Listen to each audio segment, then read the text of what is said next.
Sabato 9 giugno 2018 è il giorno elettorale dell'Associazione Italiana Sommelier.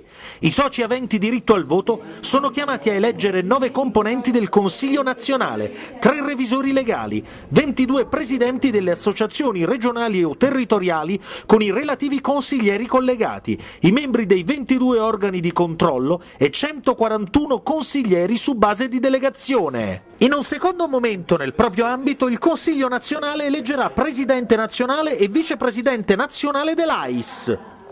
Per conoscere il seggio elettorale presso il quale recarsi, basta collegarsi con il sito www.aisitalia.it, verificare la propria delegazione di appartenenza e controllare a quale seggio è stata assegnata. Infatti alcune associazioni regionali hanno optato per una sezione elettorale in sede unica, altre hanno invece preferito distribuire gli elettori tra più sezioni in località diverse. Si vota dalle ore 10 alle ore 20. Per votare è necessario essere in regola con la quota associativa al 28 febbraio 2018, essere iscritti nel registro degli aventi diritto al voto ed esibire un documento d'identità valido.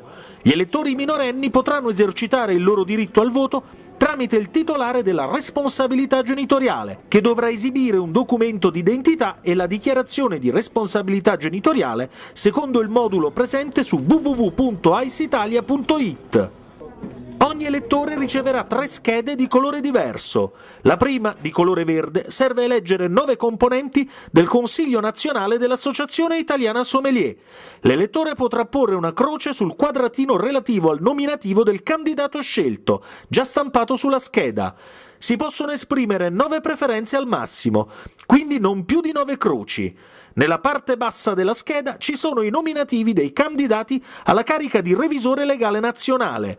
In questo caso, sempre apponendo una croce sul quadratino accanto a ogni candidato scelto, si possono esprimere fino a 3 preferenze. Seconda scheda, colore giallo, quella relativa all'associazione regionale o territoriale. Stiamo parlando delle 22 partizioni lungo la penisola dell'Associazione Italiana Sommelier, presidente, consiglieri a lui collegati e organo di controllo. Nel caso di 2 candidati alla presidenza bisognerà porre una sola croce sul quadrato del candidato prescelto. Stessa procedura se il candidato alla presidenza regionale è uno solo. Qualora non vengano espresse preferenze, sarà considerata scheda bianca. Nella parte bassa della scheda sono indicati i nominativi dei candidati all'organo di controllo. In questo caso bisognerà prestare attenzione al numero massimo delle preferenze da esprimere, indicato tra parentesi, poiché questo numero varia da regione a regione. Terza scheda, colore azzurro, relativa alla rappresentanza della delegazione nel Consiglio regionale o territoriale. In questo caso bisognerà scrivere di proprio pugno, in modo chiaro e leggibile, il cognome del candidato scelto. Le liste di tutti i candidati sono affisse all'interno di ogni seggio. Qualsiasi croce o altro segno al di fuori dei quadratini, qualsiasi scritta non pertinente o un numero di preferenze espresse superiore a quanto consentito porteranno all'annullamento del singolo voto oppure dell'intera scheda, a seconda dei casi. Dal nord al sud, dalle grandi città alla provincia, dalle località marittime a quelle di montagna, sommelier professionisti ed eno appassionati. La più grande e storica organizzazione di Toastman si esprime su chi dovrà rappresentarla per i prossimi 4 anni.